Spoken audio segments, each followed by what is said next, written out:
If that's the first time you've seen that amount of information or lack thereof information, it's going to feel uncomfortable, right? So we need to desensitize ourselves to shooting with very little amount of information, but still being able to maintain accountability, right? But there is a shooting variable in there, right? And I think a lot of the stuff that I saw is not confirmation driven, it's shooting problems, right? But here's the thing where it ties to confirmation. The lack of information makes you uncomfortable, which makes you more susceptible to changing shooting problems.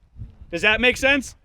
So it's not the information in itself, it's that since you are not used to seeing that little of information, you kind of freak out and you're like, fuck, dude, I don't know what to do. I'm just going to mesh this shit, right? And you start changing the principles that we were learning with the doubles, right? So when you're training yourself, we really need to think about that, right? And it's fine to miss. It's okay to push yourself, right? But when you're working on these things, like this particular drill, I cared less about the result of the hits. I cared more that you were actually applying those shooting schemes and seeing what they looked like. Does that make sense? Yeah.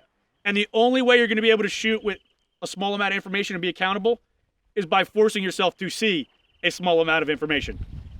Does that make sense? All right, so we're going to do this again, but now we're going to do what I did the second time.